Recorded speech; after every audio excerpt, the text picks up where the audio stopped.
श्रद्धालु जिज्ञासु श्रोताओं, समता षोडशी की चर्चा जो हमें पग पग पर प्रसन्नता के साथ जीना सिखाती है, हर प्रकार की सिचुएशन को फेस करते हुए कैसे अपने भीतर की शांति को, समता को, प्रसन्नता को टिकाए रखना, ये गुर बहुत ही सहज और सरल भाषा में समता षोडशी के माध्यम से हमें प्राप्त हो रहा है। 9वीं गाथा चल रही है और इस 9वीं गाथा की पहली लाइन लगभग संपन्न हुई। आइए फिर से इस 9वीं गाथा को एक बार दोहराते हैं। यदि माने तो सहज योग्यता अहंकार का भावन हो, नहीं माने भवितव्य विचारो, जिससे किंचित खेद न हो। समता रस का पान करो, अनुभव रस का पान करो, शांत रहो, शांत रहो, सहज सदा ही शांत रहो, शांत रहो, शांत रहो, सहज सदा ही शांत रहो। पहली गाथा का भावार्थ इस प्रकार से था कि अगर आपके बहुत पुण्य का उदय चल रहा है, बहुत अनुकूल परिस्थितियां आपके सामने हैं और आपकी चल रही है, जैसा आप चाह रहे हैं वैसा ही कार्य यानी आपके मन के अनुसार, आपकी इच्छाओं के अनुसार सारा कार्य हो रहा है। अगर ऐसा हो रहा है तो ज्ञानियों ने कह दिया अहंकार का भाव न हो, अभिमान मत करो। अब दूसरी गाथा में कह रहे हैं इसी सिक्के का दूसरा पहलू कि अगर पाप कर्म का उदय आया, किसी ने आपकी बात नहीं मानी, आपके जो आप चाहते हैं, आपके जो भाव हैं, आपके जो विचार हैं, आपकी जो इच्छा है, उसके अनुसार काम अगर नहीं हुआ तो आप ये सोचो कि इस समय में ऐसा ही होना था, यानी मेरी इच्छा के अनुकूल ये काम नहीं होना था, ये भवितव्यता थी, ये सारा कुछ व्यवस्थित था और ऐसा ही होना था।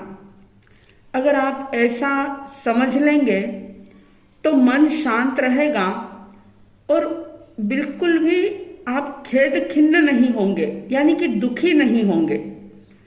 आपने शायद वो पुरानी बात सुनी होगी कि एक बार एक संत के पास कोई एक भक्त गया, एक व्यक्ति गया और वो बोला कि महाराज श्री जी, मैं बहुत अशांत हूं, बस मेरे मन में शांति नहीं है, सब कुछ है मेरे पास लेकिन मेरा मन शांत नहीं है, तो मुझे मन को शांति प्राप्त मैं कर सकूं, मुझे शांति मिल सके, ऐसा कोई उपदेश दे दीजिए। संत बहुत अनुभवी थे, समझदार थे, ज्ञानी थे। उन्होंने उस भक्त को एक शहर के एक सेठ के पास भेज दिया और सेठ के पास जब वो व्यक्ति गया तो उसने कहा कि देखो, अमुक अमुक संत ने मुझे यहाँ भेजा है और मुझे अब आप शांति का रास्ता बतला दो। सेठ ने उस व्यक्ति को देखा और बड़े प्रेम से कहा कि कुछ दिन तुम मेरे पास रहो और बस वाच करते रहो, देखते रहो। वह व्यक्ति कुछ दिन वहां पर रहता है। सारा समय सेठ उस व्यक्ति को अपने साथ में ही रखता है। वो व्यक्ति सब कुछ देखता है। सेठ ने उससे कुछ भी नहीं बोला, ना कुछ पूछा, ना कोई विशेष बात करी। वो सेठ तो रात दिन अपने काम धंधे में लगा रहता था और सैकड़ों आदमी आते जाते, बहुत लंबा चौड़ा व्यापार था।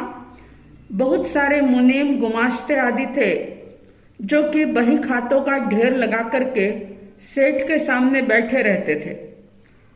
वो व्यक्ति जो वहां गया था वो सोचने लगा कि ये सेठ जो रात दिन माया के चक्कर में फंसा हुआ है, इसे तो खुद ही शांति नहीं है, भला मुझे ये क्या शांति का मार्ग बताएगा।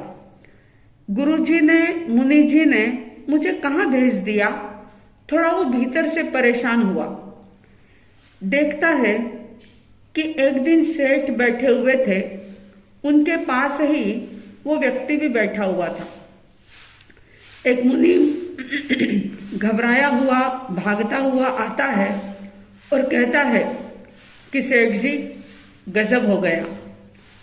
जो जहाजों में माल भरा हुआ था, लाखों का माल जिन जहाजों में था, वो जहाज अभी तक किनारे पर नहीं पहुंचे।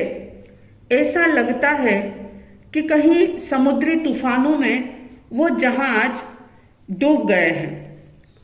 सेठ ने बड़ी ही गंभीरता पूर्वक कहा कि मुनीम जी, शांत रहो, परेशान क्यों होते हो? डूब गया तो क्या हो गया, कुछ अनहोनी तो नहीं हो गई। अगर प्रयास करने के बावजूद भी उसे बचा नहीं पाए, नहीं बचा वो तो नहीं बचा, जैसा होना था वो हो गया। उसमें घबराने की, चिंता करने की क्या आवश्यकता है।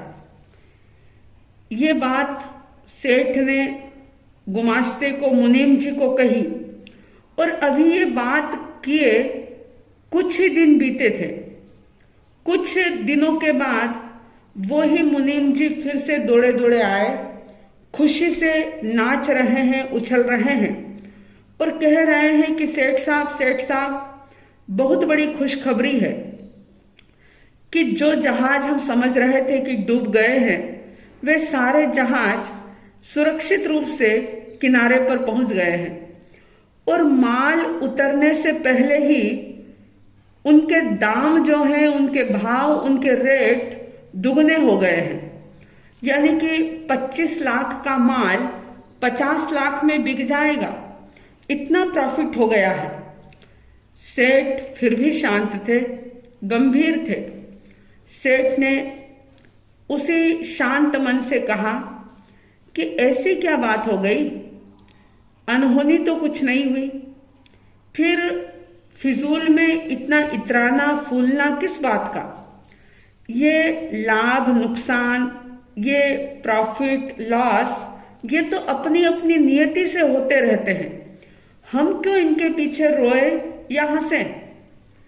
वो व्यक्ति जो शांति का मार्ग खोजने के लिए आया हुआ था, वो ये सब देख रहा था।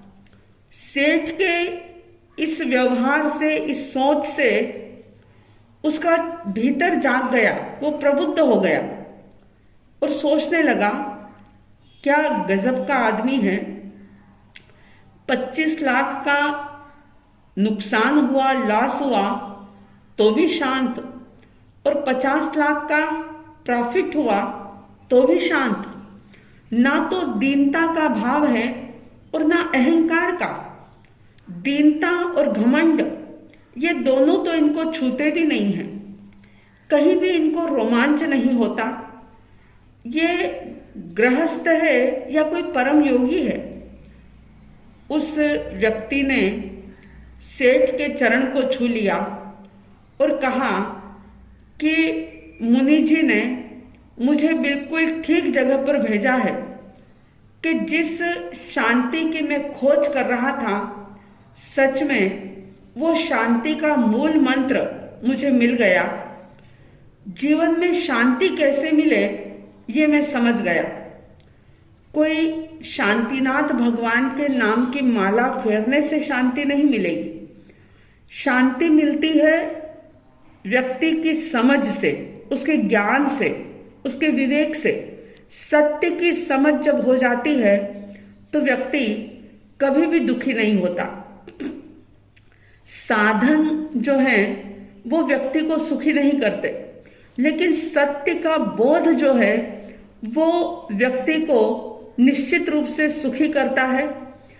बाहर की परिस्थितियां, स्थितियां बनती है, बिगड़ती है, लेकिन उन सारी परिस्थितियों में अपने समझ का दीपक जो जलाए रखता है वो व्यक्ति सचमुच हर समय शांत रह सकता है, सुख का अनुभव कर सकता है।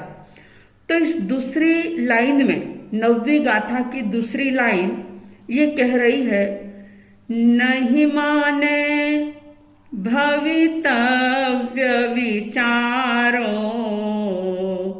जिससे किंचित खेद न हो। अगर आपका बेटा, आपकी पत्नी, आपका पति, आपका भाई या आपकी पत्नी, आपकी बहन या कोई भी व्यक्ति अगर आपकी बात नहीं मान रहा, आपकी हित शिक्षा भी उसे स्वीकार नहीं हो रही, तो ज्ञान के अभाव में व्यक्ति उन पर दोषारोपण करेगा, द्वेष करेगा, उन पर गुस्सा करेगा कि मैं इनको ये बात कह रहा हूं और मेरी बात ये मान नहीं रहे। हित बुद्धि है मेरी, लेकिन फिर भी ये लोग मेरी बात क्यों नहीं मान रहे, और ऐसा सोच करके द्वेष के साथ साथ वो दुखी भी रहेगा। वो अपनी मानसिक शांति का अनुभव नहीं कर पाएगा। इसलिए ज्ञानियों ने बहुत बड़ी बात कह दी कि अगर कोई नहीं मान रहा है तो ये सोचो कि भवितव्यता ऐसी ही है, जैसा कि मैंने पहले भी ये बात बताई थी इसी गाथा के अंतर्गत, कि कोई किसी को समझा नहीं सकता, सिखा नहीं सकता जब तक कि उस व्यक्ति की स्वयं की योग्यता ना हो। और मैंने शायद उदाहरण भी दिया था कि टीचर, शिक्षक जो होते हैं वो एक जैसा अभ्यास सब विद्यार्थी को कराते हैं, लेकिन सब विद्यार्थी अपने अपनी समझ से, अपनी योग्यता से उस शिक्षा को उतने उतने रूप में ग्रहण करते हैं। और इसीलिए एक ही टीचर से पढ़ने वाले विद्यार्थियों का रिजल्ट जो है वो एक जैसा नहीं आता। क्यों नहीं आता? कि सबकी अपनी अपनी योग्यता है। अगर कोई आपकी बात मान ले तो ये सोचो कि अभी सहज रूप से इसकी योग्यता, पात्रता थी, इसलिए इसने ये मेरी बात मान ली। अगर आपने किसी को कोई काम के लिए कहा है और उस व्यक्ति ने काम कर दिया आपका काम, तो ये मत सोचो कि देखो मेरा रुतबा कैसा है कि मैं कहूं और काम मिनटों में हो जाता है, बल्कि ये सोचो कि अभी इस वक्त ही इस काम को होने का योग था, बस मेरा कहना हुआ और ये काम संपन्न हो गया। और अगर नहीं होता है तो भवितव्यता का विचार करो कि नियति में यही कुछ होना था। अगर आप ऐसा सोचेंगे तो बिल्कुल भी खेद खिन्न नहीं होंगे, दुखी नहीं होंगे, परेशान नहीं होंगे। सबके भीतर में शांति का, समझ का दीपक जलता रहे और हर पल शांति का, सहजता का, सरलता का अनुभव हो सके, ऐसी साध्वी द्वय की तरफ से हार्दिक हार्दिक शुभ मंगल भावनाओं के साथ जय प्रभु महावीर, जय गुरु आनंद।